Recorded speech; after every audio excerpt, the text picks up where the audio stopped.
Have you ever noticed how some numbers just feel different, like they have a deeper meaning? Well, today we're going to dive deep into one of those numbers, 40. It turns out it's the key that unlocks one of the most powerful seasons of transformation there is, Lent. So, here's the big question we're tackling in this explainer. Why 40 days? I mean, is it just some random length of time somebody picked out of a hat? Not a chance. As you're about to see, this specific duration is like the secret ingredient for real lasting change. It's the difference between just wandering around and actually arriving somewhere new. And that brings us to our first big idea. The number 40 isn't an accident. You could almost call it a divine signature. It's this repeating pattern you see all through the Bible that always signals a time of intense preparation and, you guessed it, transformation. So here's the main takeaway. 40 days is God's chosen time frame for what our source calls deep heart surgery. I mean, that's powerful, right? It's just long enough to really break those old, stubborn habits, but it's short enough that you don't lose hope. This is the sacred space where the real work gets done. And check this out. You can see the patterns so clearly here. For Noah, it was 40 days of rain that washed the world clean. For Moses, it was 40 days up on a mountain where he received the law.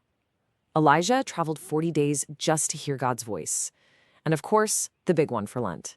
Jesus spent 40 days in the wilderness to get ready for his ministry. I mean, the pattern is just undeniable. So all of this history sets the stage for our next point, what Lent is really all about. Because let's be honest, it's so much more than just giving up chocolate or social media for a few weeks. It's an invitation to go way deeper. And this chart just lays it out perfectly. Lent isn't about trying to earn points with God or showing off how spiritual you are. No, it is about getting your heart ready for the explosion of joy that is Easter. It's not about just going through the motions. It's about letting God actually transform what you want, what you desire. Ultimately, it's about moving from a routine to a real relationship, a union with God. You know, the Eastern Orthodox tradition has this absolutely beautiful term for the feeling of Lent, charmolipe, which translates to bright sadness. How perfect is that? It totally captures the vibe. There's a real sadness when we're honest about our own brokenness, for sure, but it's always mixed with this bright, shining hope of the resurrection that we're walking toward. Okay, so how do we actually do this? How do we start this journey? Well, tradition gives us 3 really practical tools or pillars to guide us. And you should think of these less as rules and more like disciplines, tools designed specifically for our transformation. And here they are, the big 3: prayer, fasting, and almsgiving. These are kind of the non-negotiables. Each one targets a different part of our lives, which gives us this really holistic way to grow. So let's break them down real quick. First up, prayer. This is the vertical dimension. It's all about our connection upward. And listen, the goal during Lent isn't just to say more prayers, but to deepen the quality of our conversation with God. It's about quieting all the noise so we can actually open our hearts and listen for a change. Next is fasting, and our source calls this freedom training, which I absolutely love. This is the physical dimension.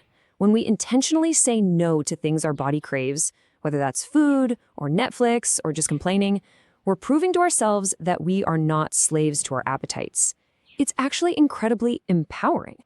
And that brings us to the third pillar, almsgiving. This is the horizontal dimension, our connection out to other people.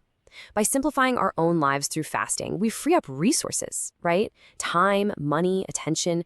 Almsgiving is about taking those resources and opening our hands to help those in need. It's the perfect way to break the grip of materialism. But hey, this whole thing isn't just about external actions. What's actually happening inside our minds, inside our hearts, during these 40 days?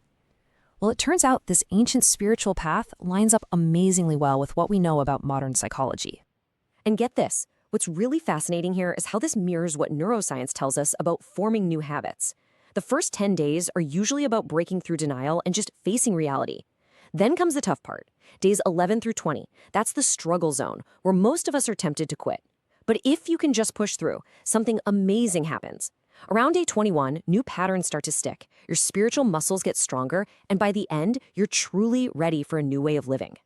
And during that struggle, we all face the exact same fundamental temptations that Jesus faced in the wilderness.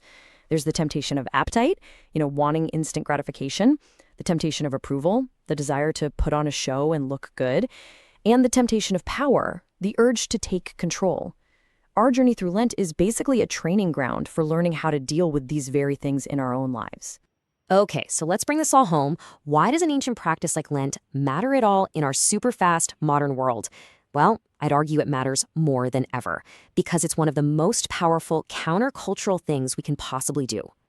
I mean, really think about it. Choosing to observe Lent today is a radical statement. It's you declaring, I will not be a slave to my notifications. I will not numb my pain by just buying more stuff. In a world that is screaming for my attention 24/7, I will carve out space for silence. It's saying I'm preparing my heart for something way bigger and better than what this world is offering. And this quote from Matthew, it just perfectly captures the paradox at the heart of this whole journey. It gets right to the point. Lent is this incredible invitation to lose our small, self-centered, distracted lives so that we can find the life that is truly life, a life filled with peace, purpose, and connection. So the wilderness isn't something we should be afraid of. It's the place where we get transformed. The Spirit is right there, ready to lead us through it. And these 40 days, they're a powerful, personal invitation just for you. And that leaves us with one final, simple question. A question that only you can answer for yourself. Will you answer the call?